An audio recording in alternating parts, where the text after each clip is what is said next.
President Trump speaking live in Salt Lake City, Utah. We're going to listen in. Man, Orrin Hatch, for the introduction, and that was truly a nice introduction, and I appreciate it. You are a true fighter, Orrin. I have to say, I've gotten to know him very well. I've gotten to know a lot of people very well. You meet fighters, and you meet people that you thought were fighters, but they're not so good at fighting. He's a fighter. We hope you will continue to serve your state and your country in the Senate for a very long time to come. I want to especially thank you for the tremendous work in ushering massive tax cuts and reform through the Senate. Just happened, and we have a final step to go, and I predict we're going to be very successful. Talking about massive, massive tax cuts. It's tax cuts and reform, but I always mention tax cuts first because that's what people like to hear. We're now one huge step closer to delivering to the American people the historic tax relief as a giant present for Christmas. Remember I said we're bringing Christmas back? Christmas is back bigger and better than ever before. We're bringing Christmas back. And we say it now with pride. Let me just say to those here today and all across the country, Merry Christmas to everybody.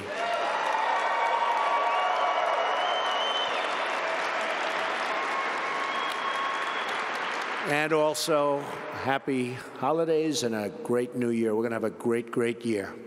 Joining us at this ceremony are many other tremendous leaders from Utah, including your great Senator, Mike Lee. Where's Mike? Mike, come here, Mike. Come here, Mike. Get up here, Mike. He worked along with Orrin and the rest of them. We got it done. Mike, thank you very much. Appreciate it. You want to say so? It's not every day the President of the United States asks you to take the microphone from him. But I want to say, Mr. President, thank you for your leadership. Thank you for being here. Thank you for standing with the people of Utah. We appreciate it deeply.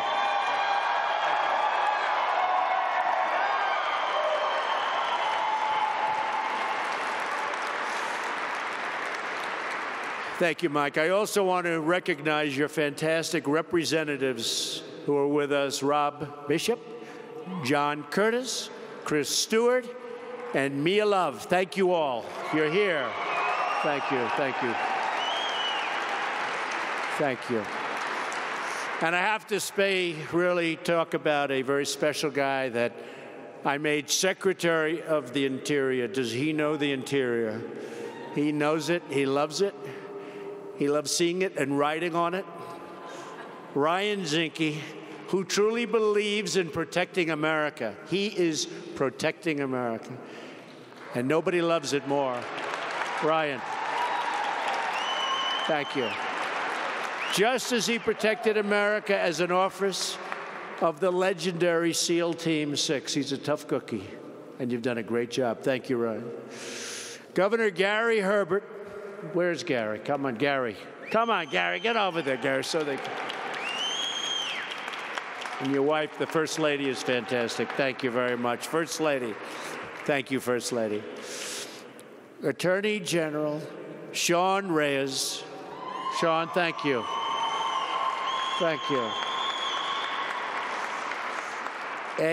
An original supporter of mine. You know, you always remember those original supporters. Greg Hughes. Greg, thank you. He was an original right at the beginning. Thank you, Greg. He had a feeling. Finally, I want to recognize the members of the local Utah Navajo. Thank you very much. Thank you very much. Thank you very much. Really appreciate it. We're profoundly honored by your presence here today, and I'm thrilled to be here with so many wonderful friends, so many people that saw something a little special, and they said, we're with him, and I'm really working hard to put it back, and that's what we're doing today. This magnificent capital in your incredible state, and it is special people in a special state. Thank you very much for being here. I've just come from touring Welfare Square with Senator Hatch and some amazing people from the leadership of the Church of Jesus Christ of the Latter-day Saints. Special.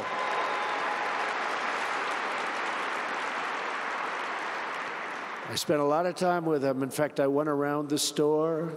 I wanted a nice can of tuna fish. And they had plenty. They really help people. Incredible. After our visit, I can truly say firsthand that Utah's awesome natural beauty is exceeded only by the warmth and grace and hospitality of its citizens. This state has many natural treasures, but its greatest treasure by far is its people.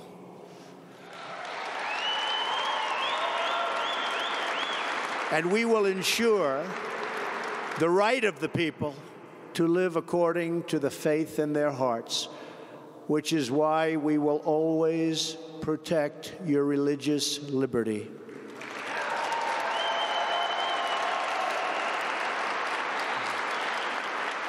And we've been doing that. I know all of you feel blessed to be living among some of the most glorious natural wonders anywhere in the world. You cherish Utah's gleaming rivers and sweeping valleys. You take inspiration from its majestic peaks. And when you look upon its many winding canyons and glowing vistas, you marvel at the beauty of God's great creation.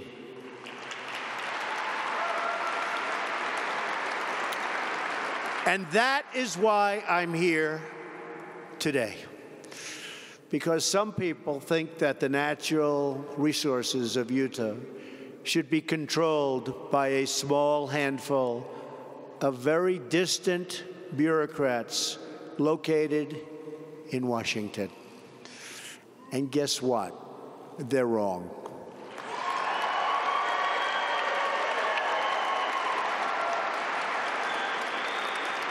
The families and communities of Utah know and love this land the best, and you know the best how to take care of your land. You know how to protect it. And you know best how to conserve this land for many, many generations to come. Your timeless bond with the outdoors should not be replaced with the whims of regulators thousands and thousands of miles away. They don't know your land, and truly, they don't care for your land like you do.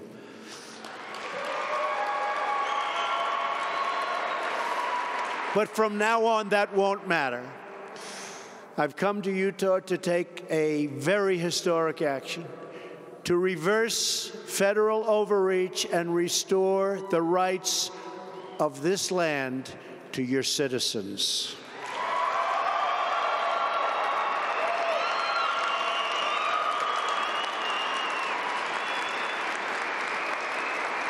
Thank you. Thank you.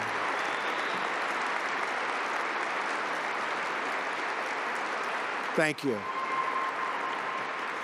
But before I began, because I understood how big it is, I'm a real estate developer. When they start talking about millions of acres, I say it again? That's a lot. So before I began, I met with Senator Orrin Hatch, who loves Utah and loves the people of Utah. I called Senator Mike Lee, who loves Utah and loves the people of Utah. I called your governor. I called my original, where is he? There he is. I called all of the friends that I have in Utah. I said, what do you think? I said, will this be good for our country, and will it be good for your state? They said this would be incredible for our country, will be incredible for Utah. Finally, you'd be giving people back their access to the land they know, to the land they understand, and most importantly, to the land that they love. I also said will it be at all controversial? They all told me no. How did that happen? I don't think it is controversial, actually. I think it's so sensible. Therefore, today, on the recommendation of Secretary Zicke, and with the wise counsel of Senator Hatch, Senator Lee, and the many others, I will sign 2 presidential proclamations. These actions will modify the national monuments designations of both Bears Ears and Grand Staircase Escalante.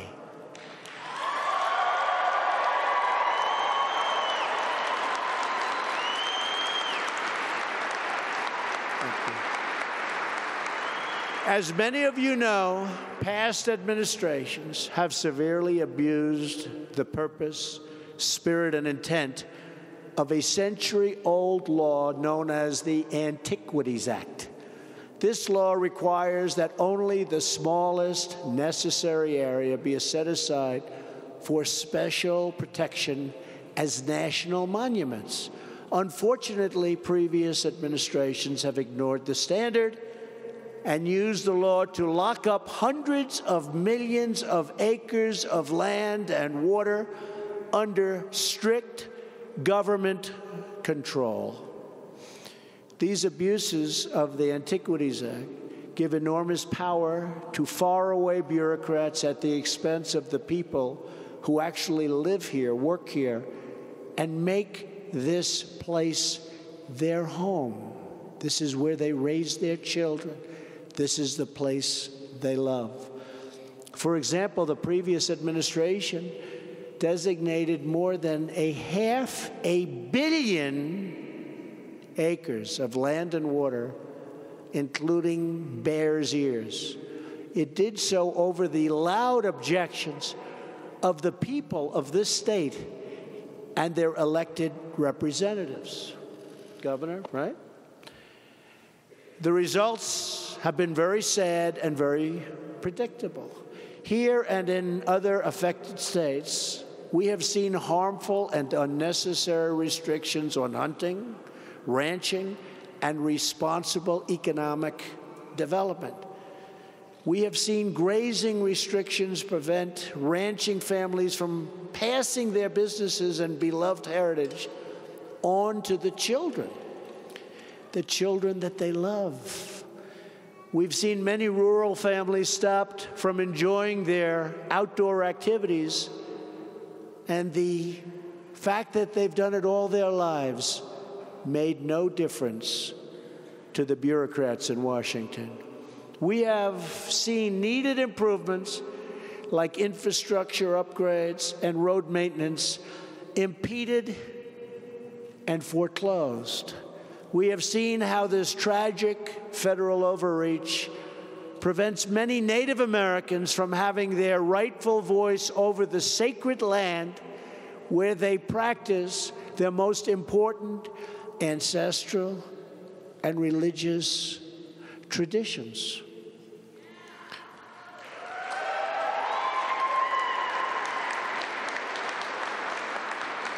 These abuses of the Antiquities Act have not just threatened your local economies, they've threatened your very way of life. They've threatened your hearts. Our precious national treasures must be protected, and they, from now on, will be protected.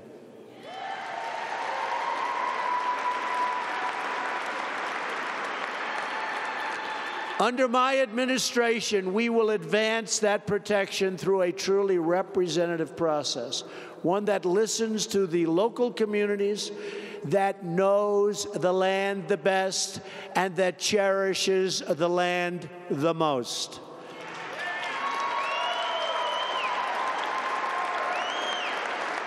With the action I'm taking today, we will not only give back your voice over the use of this land, we will also restore your access and your enjoyment.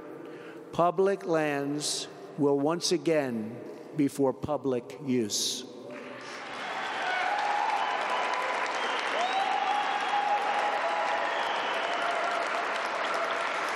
Because we know that people who are free to use their land and enjoy their land are the people most determined to conserve their land.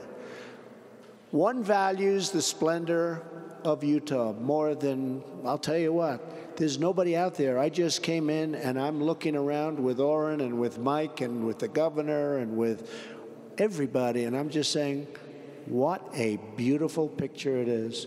But no one values the splendor of Utah more than you do, and no one knows better how to use it. With your help in treating our natural bounty with respect, gratitude, and love, we will put our nation's treasures to great and wonderful use. Families will hike and hunt on land they have known for generations, and they will preserve it for generations to come. Cattle will graze along the open range. Sweeping landscapes will inspire young Americans to dream beyond the horizon, and the world will stand in awe of the artistry God has worked right here in your great state. Together, we will usher in a bright new future of wonder and wealth, liberty and law, and patriotism and pride all across this great land. Thank you to the wonderful people of Utah. May God bless you, and may God bless America. Thank you very much. Thank you. Thank you very much. Thank you. Thank you.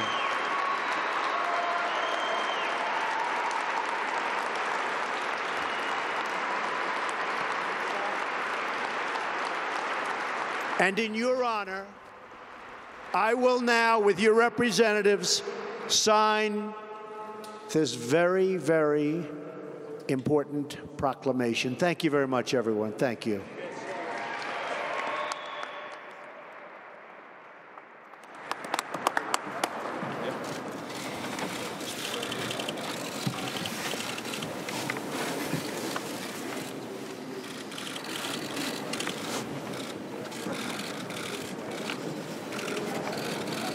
Modifying the Grand Staircase, Escalante National Monument, by the President of the United States and representatives. Thank you very much. Hold for just a minute.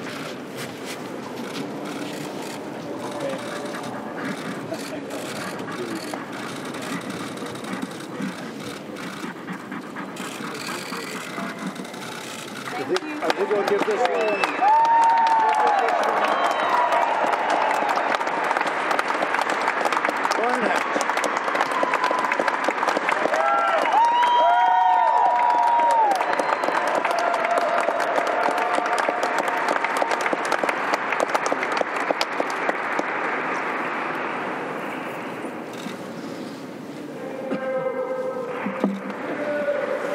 Thank you.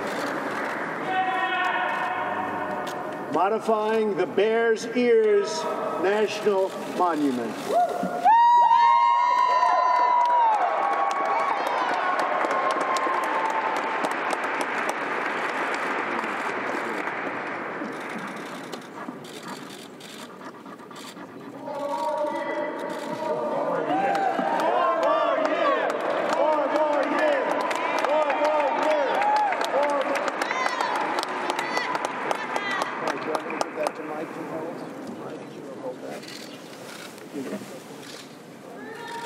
And we're going to do the following. We have some great people, Governor. How do I give these things?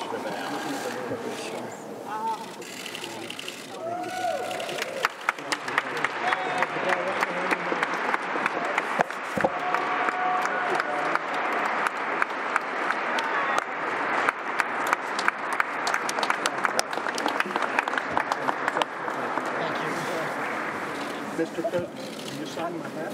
I'll sign. He wants me to sign his hat. Somehow less important. I will do it.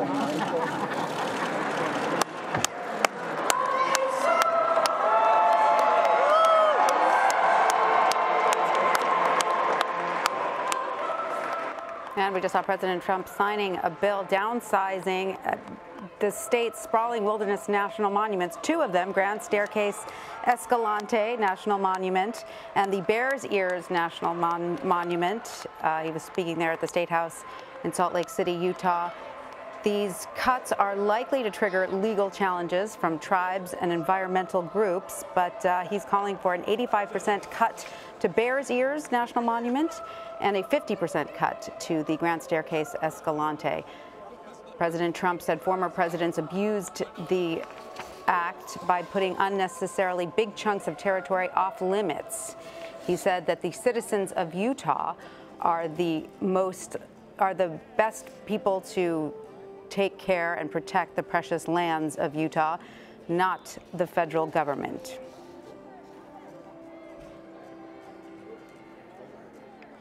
Oh, sorry.